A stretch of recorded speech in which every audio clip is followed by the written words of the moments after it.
Hi friends, ఇవాళ blouse cutting వచ్చేసి చాలామంది సిస్టర్స్ నాకు కామెంట్ చేస్తున్నారు షోల్డర్ జారకుండా బ్లౌజ్ కటింగ్ చూపించమని. షోల్డర్ అసలు ఎందుకు జారుతుంది ఏంటి అనేది మీకైతే చూపిస్తాను చూడండి. ఈరోజు ఇప్పుడు వచ్చేసి ఈ సైజుతో నేనైతే కట్ చేస్తున్నాను. మీకు అసలు యాక్చువల్గా ఇంకొక కటింగ్ పెట్టాలి, పెద్ద సైజ్ అనమాట. కానీ పై క్లాత్ సరిపోవట్లేదని కట్ చేయకుండా ఆపేశాను. ఇప్పుడైతే దీని మీద చూపిస్తాను చూడండి మీకు. అసలు షోల్డర్ ఎందుకు జారుతుంది, షోల్డర్ జారకుండా ఎలా కట్ చేసుకోవాలి, మనం కట్ చేసింది తప్పుగా కట్ చేస్తేనే షోల్డర్ జారుతుందా లేకపోతే స్టిచ్చింగ్లో మిస్టేక్ అనేది మీకు ఇక్కడ ఈ వీడియోలో అయితే చెప్తాను చూడండి. ఓపెన్స్ అటువైపు నుండి, జాయింటింగ్ అనేది నా వైపు నుండి. ఇప్పుడు వచ్చేసి కింద హెచ్చు తగ్గులు లేకుండా నీట్గా ఫస్ట్ అయితే ఒక లైన్ వేసేసుకుందాము.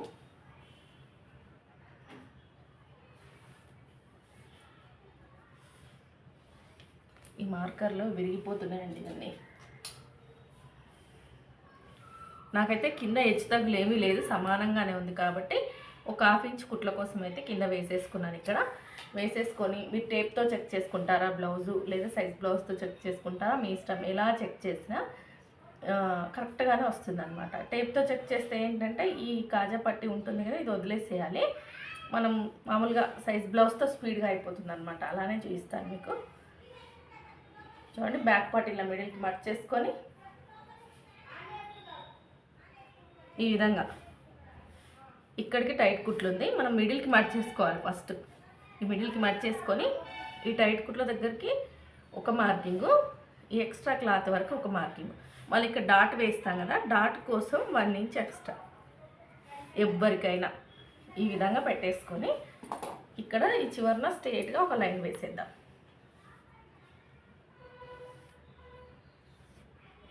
ఇక్కడ ఒక లైన్ వేసేసాను కదా. ఇప్పుడు వచ్చేసి హైట్ వచ్చేసి ఈ బ్యాక్ పార్ట్ ఈ విధంగా మిడిల్కి మర్చేసుకొని చూడండి. ఈ బ్యాక్ టక్స్ నుంచి షోల్డర్ వరకు మనం కింద ఆల్రెడీ ఖర్చు వదిలేసాం. ఇక్కడ పై ఖర్చుతో కలిపి పెట్టేస్తున్నాను చూడండి. మీకు కుట్టు ఇక్కడికి ఉంది కానీ ఖర్చుతో కలిపి ఇక్కడికి ఉంది. నా ఖర్చు కూడా వచ్చేసింది అనమాట. ఈ విధంగా పెట్టేసుకొని ఇక్కడికి స్ట్రైట్గా ఒక లైన్ వేసేసాను. ఇప్పుడు వచ్చేసి మనకు కావాల్సింది చెస్ట్ లూజు. చెస్ట్ లూజ్ చూసుకోవాలా, షోల్డర్ ఎంత ఉందో చంక డౌన్ అంతే పెట్టి కుడుతుంటారు కదా, కరెక్ట్గా వస్తుందని ఒక సిస్టర్ కామెంట్ చేసింది. వస్తుంది, కాకపోతే కొన్నిసార్లు టైట్ అవ్వడం, కొన్నిసార్లు లూజ్ అవ్వడం అవుతుంది. కాబట్టి చెస్ట్ చెక్ చేసుకోవాలి. చెస్ట్ లూజ్ వచ్చేసి నేనైతే ఇలానే చెక్ చేస్తున్నాను, కరెక్ట్గా వస్తుంది నాకు బ్లౌజు. నేను ఇంతకుముందు బ్యాక్ పార్ట్ ఈ చంక కింది నుంచి ఆ చంక కింది వరకు చూసుకునేదాన్ని, అది ఇది కరెక్ట్గానే వస్తుంది అనమాట. అందుకని నేను ఇంక ఇలానే చూస్తున్నాను ప్రతిసారి చూడండి. కాకపోతే మనకు కొంచెం ఇలా లాగినట్టు పెట్టాలన్నమాట. కొద్దిగా చూడండి, కొంచెం సాగదీసినట్టుగా కొద్దిగా పెట్టేసుకుంటే నాకు 9 ఇంచుల చెస్ట్ లూజ్ వచ్చింది. 9 ఇంచులు అంటే ఎంత, మనకి 4 ఫోల్డింగ్స్గా చేస్తే 36 ఇంచుల చెస్ట్ లూజ్ అనమాట. 36 చెస్ట్ లూజు. మరి నడుము ఎంత ఉందో చూసుకుందాం ఒకసారి. 7.5 అంటే 15, 30 ఇంచెస్ వచ్చేసి నడుము ఉంది. చెస్ట్కి నడుముకి చాలా తేడా ఉందన్నమాట. 6 ఇంచుల తేడా ఉంది. నిజంగానే తేడా ఉందండి. ఇది బ్లౌజు చెస్ట్ ఎక్కువగా ఉందన్నమాట. చూడండి, నడుము దగ్గరగా ఉంది. కొంతమందికి ఉంటుంది ఇలా. ఒక్కసారి ఇలా టేప్తో కూడా చెక్ చేసుకొని చూద్దాం.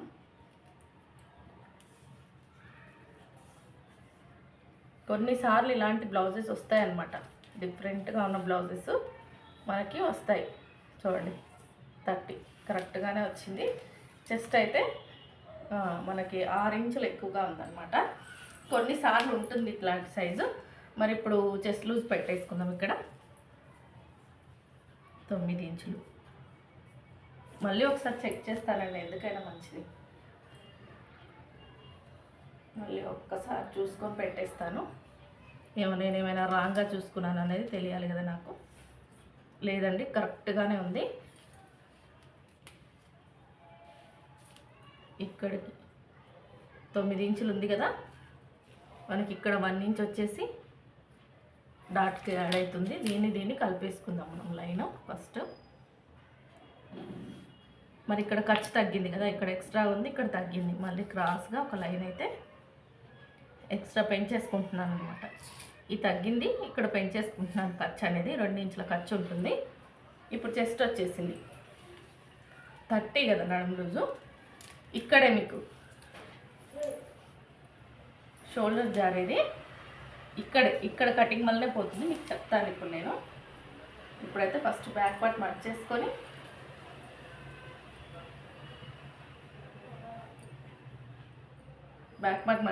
నెక్ అయితే వేసేసుకుందాం. ఫస్ట్ కింద ఆల్రెడీ ఖర్చు ఉంది, పైన ఇక్కడికి వచ్చిందండి ఖర్చు. ఒక 1/4 ఇంచు పైకి పెట్టేసుకుంటున్నాను నేను. చూడండి, ఒక 1/4 ఇంచు ఎక్స్ట్రాగా పెట్టేశాను.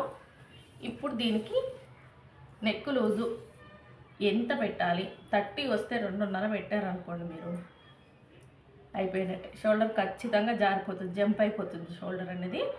2.5 ఇంచులు పట్టదు ఇక్కడ. మీరు 2.5 పెడితే కుట్టేసరికి ఇంకొక 1/4 ఇంచు పట్టుకున్నా 2.35 1/2 ఇంచు వరకు కూడా పట్టుకుంటారు కొంతమంది. కుడుతూ వెళ్తుంటారు కదా, అప్పుడు ఇక్కడ ఎక్కువైపోయి షోల్డర్ జారుతుంది. కాబట్టి నేను 2.25 ఇంచులే తీసుకుంటున్నాను. ఇక్కడ కుట్టేసరికి 2.5 అవుతుంది. కింద వచ్చేసి 2.5. ఒకసారి డీప్ చూసుకుందాం సైజ్కి. కొన్నిసార్లు బ్లౌజెస్ డీప్ ఉంటాయి కదా, ఏం లేదు నార్మల్గానే ఉంది. కాబట్టి 2.5 ఇంచులు ఇక్కడ కింద. మనకు కిందికి పైకి ఎంత తేడా ఉంది? 1/2 ఇంచు తేడా ఉంది. చూడండి, 1/4 ఇంచు తేడా ఉంది అంతే. చూడండి, పైన వచ్చేసి 2.5, కింద వచ్చేసి 2.5. ఇక్కడ ఈ విధంగా రౌండ్ తిప్పేస్తున్నాను. లేదంటే ఇలాంటి రౌండ్ స్కేల్ ఏదైనా ఉంటే పెట్టేసుకొని అయినా సరే రౌండ్ ఇలా నీట్గా తిప్పేసుకోవచ్చు అనమాట. మీ ఇష్టం, అది వాడే వాళ్ళ ఇష్టం. నేనైతే ఎక్కువగా ఏం వాడను, చేత్తోనే మార్కింగ్ అనేది వేసేస్తానమాట. ఇప్పుడు నెక్ అయిపోయింది. షోల్డర్ ఇక్కడ నెక్ ఎక్కువగా కట్ చేసుకుంటేనే షోల్డర్ జంప్ అవుతుంది. ఇక్కడ కరెక్ట్ కట్ చేసుకున్నా కూడా షోల్డర్ ఎంత జంప్ అవుతుందో కూడా చెప్తాను ఇప్పుడు మీకు.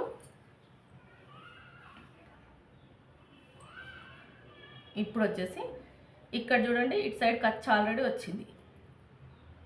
ఇక్కడ కుట్టు, ఇక్కడ ఇంకొక 1/4 ఇంచు ఖర్చుకు. ఒక సైడ్ మాత్రం నాకు ఖర్చు వచ్చేసింది. చూడండి, ఇక్కడికి ఉంది, ఇది ఇక్కడికి, ఇక్కడ ఖర్చు.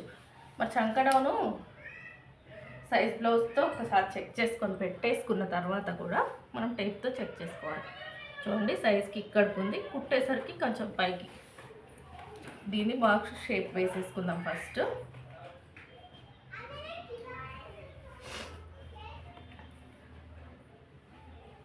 ఈ విధంగా వేసేసుకుందాం. మనకి ఎంత వచ్చింది అనేది ఒక్కసారి చూద్దాం. 6 ఇంచులు ఉందండి. 6 ఇంచులకి ఇక్కడ ఒక 1/4 ఇంచు అనేది కుట్టుకు వెళ్తుంది అనమాట. పెట్టేద్దాం 6 ఇంచులు, ఎందుకంటే చెస్ట్ ఎక్కువగా ఉంది కదా, మనకి పడుతుంది. చూడండి, 1.25 ఇంచుకు మార్కింగ్ వేసేసుకొని ఈ 2 రౌండ్లను కలిపేసుకుంటూ ఈ 1.25 ఇంచు ఇది మనకు కలవాలన్నమాట. ఇక్కడ కలిసేటట్టు పెట్టేసుకొని ఈ విధంగా రౌండ్ తిప్పేసేయాలి. రౌండ్ అయితే వచ్చేసింది కదా. ఇప్పుడు ఆమ్ రౌండ్ చెక్ చేసుకుందాం. బ్యాక్ పార్టే చెక్ చేసుకోవాలి ఆమ్ రౌండ్ అనేది.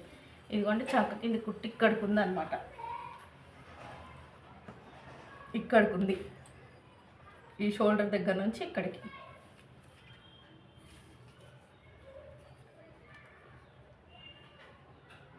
చూడండి, 8 మీద 2 గీతలు ఉందన్నమాట నాకు. మరి ఇక్కడ మనకు సరిపోతుందా లేదా? 1/2 ఇంచు కుట్టుకు వదిలేసుకొని ఈ విధంగా టేపుని జరపాలి. మనము టేపుని జరపాలి, అంతే. కరెక్ట్గా సరిపోయిందండి మనకి. ఇక్కడ ఎలాంటి మార్పు చేయాల్సిన పని లేదనమాట. చూడండి, పైన 1/2 ఇంచు కుట్టుకు వదిలేసుకొని చూడండి, 8 మీద 2 గీతలు వచ్చేసింది మనకి. ఇంకా కరెక్ట్గా సరిపోతుంది, ఎలాంటి మార్పు చేయాల్సిన పని లేదు. కట్ చేసుకుందాం. ఇంకా షోల్డర్కి ఎదురుగా బ్యాక్ టక్స్. ఇది ఎవరికైనా, ఇది ఎక్కువగా ఉందనుకోండి ఇది 4 ఇంచులు వేసుకోండి. ఇది కిందికి ఉందనుకోండి 3.5 ఇంచులు వేసుకోండి. 1 ఇంచ్ గ్యాప్ పట్టేసుకొని వేసేసుకుంటే సరిపోతుంది. ఇప్పుడు బ్యాక్ పార్ట్ మొత్తం కట్ చేద్దాం. మీరు ఇక్కడ షోల్డర్ ఎందుకు జారుతుందని దీనిలో ఒక పాయింట్ గుర్తుపెట్టుకున్నారు కదా. నెక్ ఎక్కువగా కట్ చేయడం వల్ల ఇక్కడ ఖచ్చితంగా 2.25 ఇంచులు, 32 ఇంచుల వరకు కూడా 2.25 ఇంచులు పెట్టుకోవచ్చండి. 33, 34 వస్తే 2.5 పెట్టుకోవచ్చు. 30 నుంచి 2.5 చెప్తారు. 2.5 పెట్టేస్తే కుట్టేసరికి ఎక్కువైపోయి షోల్డర్ జారుతుంది కాబట్టి అలా పెట్టకూడదు. ఇప్పుడు నేను బ్యాక్ పార్ట్ కట్ చేస్తాను, మీకు తర్వాత ఫ్రంట్ చూపిస్తాను. దీంట్లో బ్యాక్ ఫ్రంట్ మాత్రమే చూపిస్తాను మీకు. హ్యాండ్స్ చాలా కటింగ్స్ ఉన్నాయి మన ఛానల్లో, చూడండి.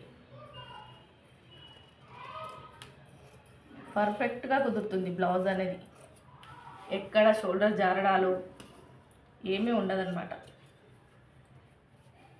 మొత్తం మార్కింగ్ ఏ విధంగా ఉందో అదే విధంగా నీట్గా కట్ చేసుకున్నాం. చాలా సింపుల్గా నేర్చుకోవచ్చు అనమాట, ఈజీగా అర్థమయ్యే వేలో ఉంటుంది మనం చెప్పేది. చూడండి ఇప్పుడు అయిపోయింది కదా. ఇక్కడ ఒక టక్స్ పెట్టేసుకొని ఈ నడుము దగ్గర మీరు ఇది ఇక్కడ తీసి చూడండి, బ్లౌజ్ ఫిట్టింగ్ చూడండి ఎంత బాగుంటుందో. ఇలా తీయడం వల్ల ఈ 2 పాయింట్స్ గుర్తుపెట్టుకోవాలి. ఇక్కడ ఇది, ఇక్కడ నెక్, అంటే ఇది ఫిట్టింగ్ కోసమేనండి. ఇది మంచి ఫిట్టింగ్ వస్తుంది బ్లౌజ్కి. ఈ కొద్దిపాటి తీసేయడం వల్ల బ్లౌజ్ ఫిట్టింగ్ వస్తుంది. ఇక్కడ టక్స్ పెట్టేసుకుందాం, ఇక్కడ కూడా ఒక టక్స్ పెట్టేసుకుందాము. ఇక్కడ టక్స్ ఆల్రెడీ పెట్టేశాను. ఈ పిన్స్ అటే ఉంది, జెయింటింగ్ నా వైపు ఉంది.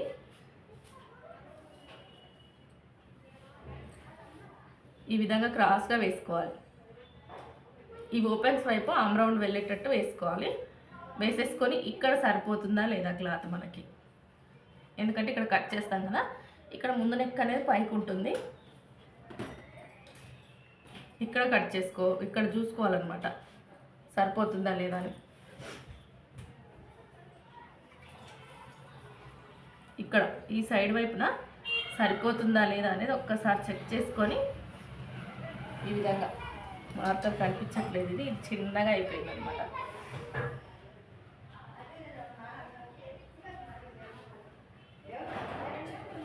ఇలా స్ట్రైట్గా లైన్ వేసేసుకోవాలి.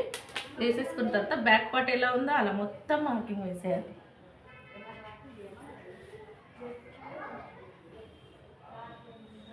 ఈ విధంగా మార్కింగ్ వేసేసుకొని ఇంకా బ్యాక్ పార్ట్ తీసేద్దాం. ఇక్కడ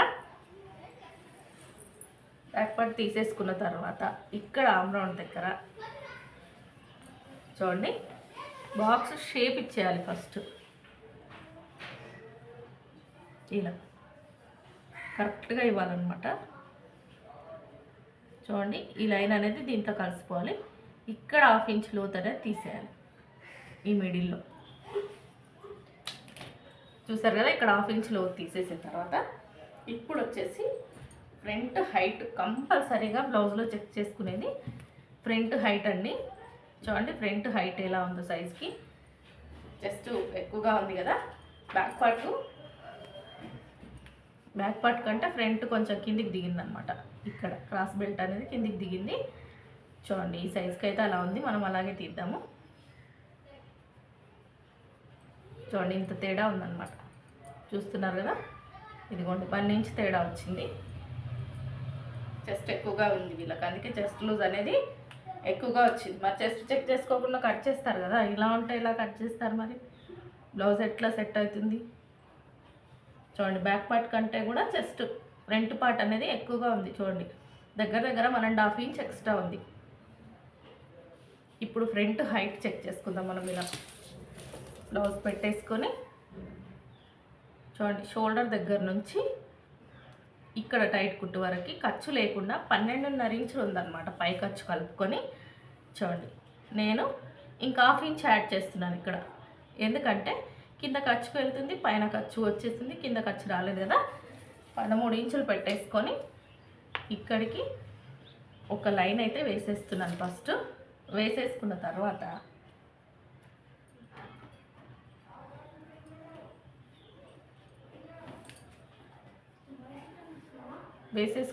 సైడ్ కుట్ల వైపున ఒక్కసారి చెక్ చేసుకోవాలి, మనకు సరిపోతుందా లేదా అని చెప్పేసి. చూడండి కొద్దిగా పైకి ఉందన్నమాట, సైడ్కి వచ్చేసరికి ఈ కటింగ్కి పైకి ఉంది. నేను కొద్దిగా పైకి పెట్టేస్తున్నాను. మన క్రాస్ బెల్ట్ కూడా కొద్దిగా పైకి కట్ చేసుకోవాలన్నమాట. ఈ విధంగా పెట్టేసుకొని ఇప్పుడు వచ్చేసి ఫ్రంట్ నెక్. చూడండి ఫ్రంట్ నెక్ మీకు మార్కర్స్ మార్చి చూపించాల్సి వస్తుంది. ఇలా బాక్స్ షేప్ వేసేయండి. ఇక్కడికి చెక్ చేసుకోండి, ఈ షోల్డర్ దగ్గర నుంచి ఇక్కడికి చెక్ చేసుకోండి. కరెక్ట్ ఫ్రంట్ నెక్ అనేది వస్తుంది. ఫ్రంట్ నెక్ ఎక్కువైపోతుంది అనుకుంటారు కదా చాలామంది. చూడండి 7 ఇంచులు ఉంది అనమాట. అదే 7 ఇంచెస్ ఇక్కడ పెట్టేస్తున్నాను నేను మీకు.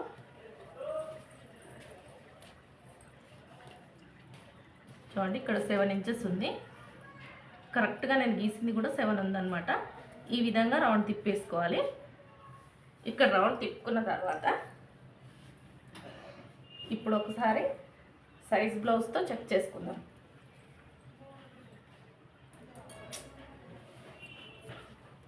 పైన పావించి కుట్టు వదిలేసుకొని చెక్ చేసుకుంటే నాకు కరెక్ట్గా సరిపోయిందనమాట. ఇంక ఎలాంటి మార్పు చేయను నేను. ఇప్పుడు వచ్చేసి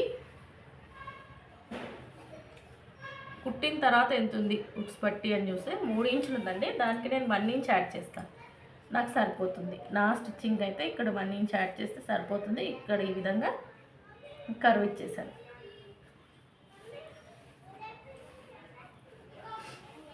అయిపోయింది ఫ్రంట్ పార్ట్ అయితే.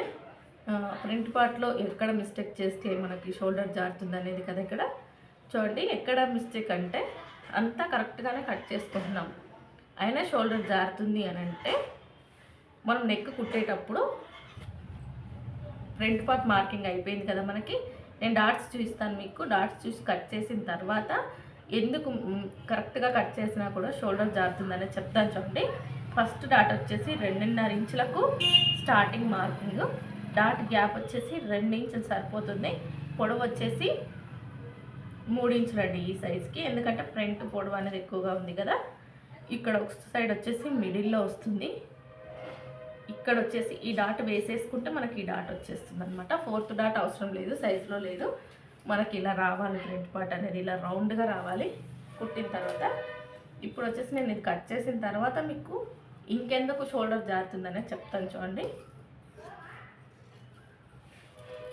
ఇలా నీట్గా ఫస్ట్ అయితే కట్ చేసుకుందాము.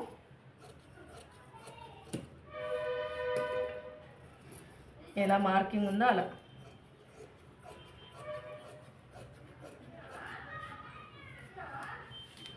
మొత్తం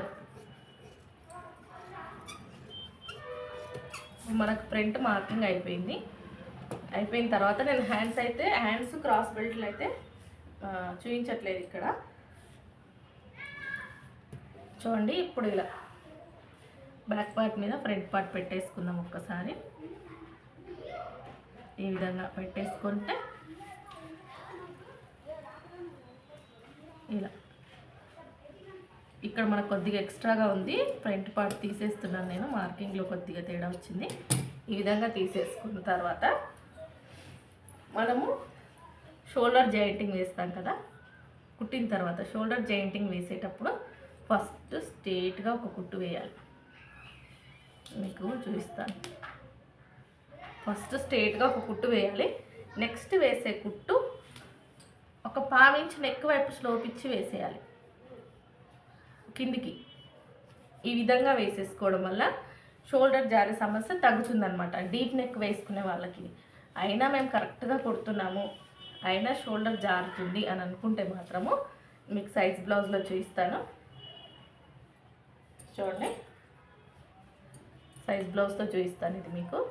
ఇదైతే ఫుల్ బ్లౌజ్ కటింగ్ అయితే కాదండి, మీకు చిన్న చిన్న డౌట్స్ క్లియర్ చేయడానికే ఈ వీడియో చేస్తున్నాను. అయినా కూడా అంత కరెక్ట్గా కట్ చేసాము, కరెక్ట్గా స్టిచ్చింగ్ చేసాము, అయినా కూడా షోల్డర్ జారుతుంది అదే సమస్య అనుకున్నప్పుడు ఈ చంక దగ్గర చూడండి, ఈ చంక కింద కస్టమర్కి బ్లౌజు ఖచ్చితంగా లూజ్ ఉంటుంది. చూడండి ఇక్కడ ఈ చంక కింద కస్టమర్కి బ్లౌజ్ అనేది లూజ్ ఉందనుకోండి, ఈ షోల్డర్ జంప్ అవుతుంది. ఈ పాయింట్ గుర్తుపెట్టుకోవాలి. వాళ్ళని అడగాలి ఖచ్చితంగా. కొంతమందికి తెలీదు బ్లౌజ్ లూజ్ ఉందన్న విషయం కూడా వాళ్ళకి తెలియదు అనమాట. తెలియక మాకు షోల్డర్ జారిపోతుంది, భుజాలు జారిపోతున్నాయి అంటారు. ఒక్కసారి మీకు భుజాలు జారిపోతున్నాయని కంప్లైంట్ ఇచ్చినప్పుడు, మీరు కటింగ్లో మిస్టేక్ చేయనప్పుడు కస్టమర్ని ఒకసారి మీ దగ్గర బ్లౌజ్ వేసుకొని చూపించమనండి. మీకు ఈ చంక కింద ఇలా పట్టి చూస్తే మనకు తెలుస్తుంది. ఇక్కడ పట్టేస్తే ఇక్కడ టైట్ అయిపోతుంది అనమాట. చూసి ఇక్కడ కుట్టు వేసి ఇవ్వండి. ఇక్కడ కూడా కరెక్ట్గానే ఉంది, అయినా జారుతుందంటే కటింగ్లో మిస్టేక్ ఉంటుంది. డీప్ నెక్ ఉండి జారుతుందంటే షోల్డర్ వైపు స్లోప్ ఇస్తూ కుట్టు వేసేయాలి ఖచ్చితంగా. ఈ షోల్డర్ దగ్గర ఫస్ట్ స్ట్రైట్గా కుట్టు వేసి తర్వాత వేసే కుట్టు నెక్ వైపు స్లోప్ ఇస్తూ వేయాలి. అలా వేస్తే మనకు బాడీకి అద్దినట్టుగా వస్తుందన్నమాట, షోల్డర్ జారకుండా. ఇంకొకటి, ఈ బ్యాక్ పార్ట్ అంతా ముందుకు వచ్చేస్తుంది, ఫ్రంట్ లూజ్ వస్తుందంట. ఎంత బాగా కట్ చేసినా ఈ బ్యాక్ పార్ట్ అంతా ఇలా ముందుకు వచ్చేస్తుంది. ఈ షోల్డర్ అనేది భుజాల మీద కూర్చోకుండా ఇలా ముందుకు వచ్చేస్తుంది. ఈ విధంగా ఎందుకు వస్తుంది ఆ విధంగా అంటే, ఈ డాట్స్ మీరు కరెక్ట్గా వేయాలి. మనం ఎంత ఖర్చు కోసం పెట్టామో అది పట్టుకొని ఈ డాట్స్ వేయాలి. ఈ డాట్స్ అనేది కరెక్ట్గా వేయాలి. తర్వాత వచ్చేసి ఈ నడుము దగ్గర లూజ్ ఉందేమో చెక్ చేసుకోవాలి. కస్టమర్కి బ్లౌజు ఈ నడుము దగ్గర ఇదంతా ఫిట్టింగ్ బాగానే ఉంటుంది. ఈ నడుము దగ్గరకు వచ్చేసరికి ఇంత లూజ్ వేసేసుకుంటారనమాట కొంతమంది. ఆ లూజ్ ఉండడం వల్ల కూడా ఇక్కడ బాడీ ఫిట్టింగ్ దగ్గర లూజ్ అయిపోయి బ్లౌజ్ అనేది ముందుకు వచ్చేస్తుంది అనమాట. అది కూడా చూసి మనం కస్టమర్కి చెప్పాలి. వాళ్ళకి తెలియదు, కొంతమంది ఫిట్టింగ్ కరెక్ట్గా వేసుకుంటారు, ఒక చీమ కూడా దొరినంత టైట్గా వేసుకుంటారు. బ్లౌజ్ ఫిట్టింగ్ బాగుండాలి అంటే టైట్గానే వేసుకోవాలి బ్లౌజు. ఇక్కడ లూజ్ వేసేసుకొని బ్లౌజ్ ముందుకు వచ్చేస్తుంది, బ్యాక్ పార్ట్లో వేస్తుంది అంటే చూడాలి మనం. ఇక్కడ అనేది లూజ్ ఉంటేనే బ్లౌజ్ ముందుకు వెళ్ళిపోతుంది. ఫ్రంట్ హైట్ కరెక్ట్గా ఇవ్వకపోయినా బ్లౌజ్ అనేది ఫ్రంట్ హైట్ ఎక్కువ ఇచ్చినా ముందుకు వచ్చేస్తుంది, తక్కువ ఇచ్చినా పైకి వచ్చేస్తుంది. కాబట్టి కరెక్ట్గా కట్ చేసుకోవాలి. ఈ వీడియో మీకు నచ్చితే లైక్ చేయండి, షేర్ చేయండి, సబ్స్క్రైబ్ చేసుకోండి ఛానల్ని. నేనైతే ఈ కటింగ్లో బ్యాక్ పార్ట్ ఫ్రంట్ పార్ట్ మాత్రమే చూపిస్తున్నాను. హ్యాండ్స్ క్రాస్ బెల్ట్లు అయితే చూపించట్లేదు, వీడియో లెంతీగా అయిపోతుంది కదా. నెక్స్ట్ టైం ఇవి మాత్రం ఎలా కట్ చేసుకోవాలి, కర్వ్ అనేది కరెక్ట్గా ఎలా తీసుకోవాలనేది మీకు హ్యాండ్ దగ్గర ముడతలు లేకుండా నెక్స్ట్ వీడియోలో చెప్తాను. ఈ వీడియోలో వచ్చేసి చాలా డిస్టర్బెన్స్గా ఉందండి. చూడండి, డైరెక్ట్ వాయిస్ ఇస్తే ఇలా ఉంటుందన్నమాట. కాలనీ మొత్తం చిన్న చిన్న పిల్లలు, హాలిడేస్ కదా, హాఫ్ డే స్కూల్స్, ఇంటి దగ్గరే ఉండి ఫుల్ ఆటలు అనమాట. అందుకనే నేను డైరెక్ట్ వాయిస్ ఇవ్వనండి. కానీ ఇది ఒక్క వీడియో మీరు ఖచ్చితంగా చూడాల్సిందే. మీకు మంచి ఇన్ఫర్మేషన్ ఇస్తున్నానని అనుకుంటున్నాను. వీడియో నచ్చితే లైక్ చేయండి, షేర్ చేయండి, సపోర్ట్ చేయండి, సబ్స్క్రైబ్ చేసుకొని చిన్న లైక్ ఇవ్వండి.